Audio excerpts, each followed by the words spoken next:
Hello, welcome back to my channel. உங்களுடன் நான் இன்னைக்கு பூரி கிழங்கு மசாலா எப்படி செய்கிறதுன்னு பார்க்கலாங்க. உருளைக்கிழங்கை குட்டி குட்டியாக கட் பண்ணி முழுகிற அளவுக்கு தண்ணி ஊற்றி லைட்டாக உப்பு சேர்த்து ஒரு 4 விசில் விட்டு இறக்கிக்கோங்க.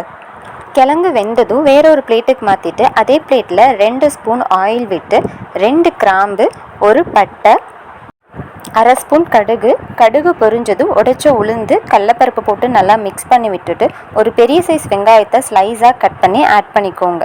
கூட காரத்துக்கு 3 பச்சை மிளகாய், கொஞ்சமாக கருவேப்பிலை போட்டு நல்லா மிக்ஸ் பண்ணிக்கோங்க. ஒரு டேபிள் ஸ்பூன் இஞ்சி போட்டு நல்லா வதக்கிக்கோங்க. லைட்டாக மஞ்சத்தூள், ஒரு பெரட்டி விட்டுட்டு நம்ம வேக வச்ச இந்த உருளைக்கிழங்கை தோல் நீக்கிட்டு இந்த மாதிரி மசிச்சு விட்டு சேர்த்துக்கோங்க. நான் ஆல்ரெடி கிழங்கு வேக வைக்கும் போது உப்பு போட்டதுனால நான் கடைசியாக உப்பு பார்த்துட்டு ஆட் பண்ணிப்பேன். இப்போது நம்ம லைட்டாக தண்ணி ஊற்றி இந்த மாதிரி கதன்னு இருக்கும் போதே நம்ம எடுத்து வச்சுட்டு சாப்பிட்லாம். இல்லை உங்களுக்கு கொஞ்சம் லிக்விடாக வேணும், இன்னும் 2 பேர் சேர்த்து இருக்காங்க அப்படிங்கும் போது இந்த மாதிரி ஒரு ஸ்பூன் பொட்டுக்கல்லையை லைட்டாக மிக்சியில் ஊட்டிட்டு அப்புறம் தண்ணி சேர்த்து ஒரு மிக்ஸ் பண்ணி இந்த மாதிரி சேர்த்திக்கோங்க. இதுக்கு தண்ணி எவ்வளோ வேணால் ஆட் பண்ணிட்டு போகலாங்க, நமக்கு கெட்டியாயிட்டே தான் இருக்கும். வேணுங்கிற அளவுக்கு தண்ணி ஊற்றி ஒரு 2 நிமிஷம் மட்டும் கொதிக்க விட்டிங்கன்னா போதுங்க. சூப்பரான மசாலா ரெடி. ஃபைனலி கொத்தமல்லியை தூவி இறக்கிடுங்க.